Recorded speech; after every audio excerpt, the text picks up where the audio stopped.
All right.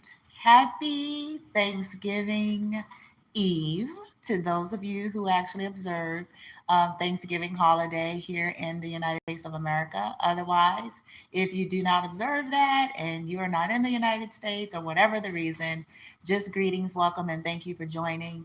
If you happen to be clicking on here on the original air date, which is Wednesday, November the 23rd, 2022. Otherwise, like I said, whenever you're clicking on this video, greetings, welcome, and thank you. My readings are timeless. So, no fear, right? No fear. It's whenever you're feeling divinely guided and if it happens to be resonating with you and for you and your particular story. So, I'm going to come in just to give you all a little preview of what the next reading is going to be about. So, we're going to get a temperature check, we're going to get an update on what's going on in the lives of individuals, collective, that has done spell work or that continually do dark magic on you. Okay. In other words, what's happening to them as some type of a consequential effect, what's going on in their lives, the things that are behind the scene, things that maybe someone else may not know. Okay. And for a lot of these people, believe it or not, collective, I feel like for a mass majority of them, for those of you who've been resonating with the readings, a lot of stuff has already started to play out as karmic cycles really started closing out in the month of October. At least for those of you high vibers that, remained in alignment with your higher self and you continue to do the journey and do the work and you continue to, put up those boundaries and do your part in co-creating all of that, especially for those of you who stepped into that energy. It may be a little more dragged out for those who still kind of straddled the fence and played with that energy a little longer, which prolongs karmic ramifications, right? So, this is another reason why they try to keep you all tied up and entangled with them because, on a subconscious level, most of these people are fully aware what happens when the divine ones let them go, cut the cords, put the boundaries up, and move on, that they will have to walk out some type of karmic ramification. So I just wanted to give you guys a heads up so you can prepare for it, set your intentions if this is something that you're feeling guided to and if it resonates. But please keep this in mind. Okay, first and foremost, this is general and collective.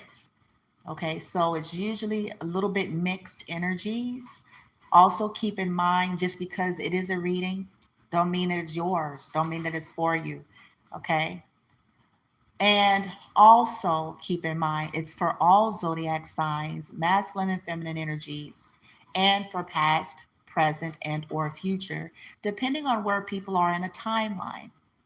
What do I mean? So for some people, the things that are going to come out in the reading, no matter which verbiage, okay, or adjectives that I use, this may have very well already played out, meaning past. For another group, this could be something that is in this now moment, unfolding and playing out, present. And for even another group, this could be something that may be about to play out in the distant or the near future. So always keep that in mind and set intentions. Ask your guides, whatever's for me, help me to see and receive it.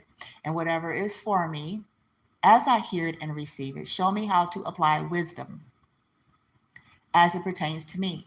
Because knowledge that's not applied is just that, just factoids and knowledge. Wisdom is the ability to apply something that resonates with you, something that you've been taught accordingly.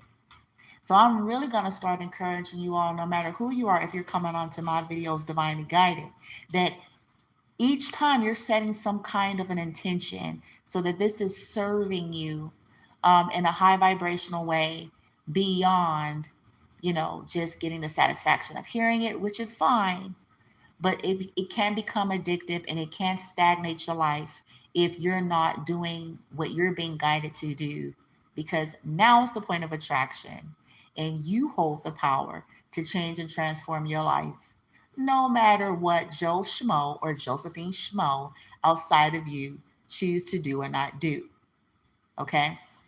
But this is also to vindicate you all to know that there are consequences. The laws of this universe, the law of resonance, the law of cause and effect, and there are others. But even though we don't immediately see them, don't mean that they're not so. And so people who play in this arena, dark witchcraft, even if they've cleverly hid this from society and those that are close to them so they can wear a uniform and a persona as being decent human beings, okay, that even they will start to reap some type of a consequential effect for choosing to put out that type of energy. In other words, they're intruding on other people's energy, they're intruding on other people's lives, other people's creations, other people's destinies, okay? From attempted murder, poison, to trying to swap destinies, energy harvesting, all these various things that these individuals partake in. So we're going to pick up what's going on with the dark witches and warlocks. What are some of the consequential effects that are in this moment, or as it's going to resonate for some of you, playing out, played out, or will play out? Okay. All right. Now, after that, I hope that as we wrap up the reading, that you all are still able to get in this now, be in gratitude, grateful for your lesson, grateful for the divine protection, grateful for your ancestors, and grateful to be free, and grateful for justice. There's nothing wrong with being grateful for justice playing out, letting your ancestors know, your higher self know, where there's been any injustices to you and your children in your life, that you are grateful for justice playing out to restore balance, okay? And then you get up and you go finish cooking, if cooking is what you're going to do for Thanksgiving, or travels, if traveling is what you're going to do, which I really don't see most people wanting to travel, Thanksgiving Eve, but hey, some of you may, okay? Whatever that is, be safe, be wise, and practice gratitude, whether or not you observe this holiday, okay? All right, you guys, I will be back. Something for you to think about, set intentions for, and prepare yourself for. If you're not already subscribed and you're feeling guided, I invite you to do so. Click the notification bell for all, and then you will be notified the moment I do uploads here or the moment I go live. Okay? All right, y'all. I'll see y'all in a bit.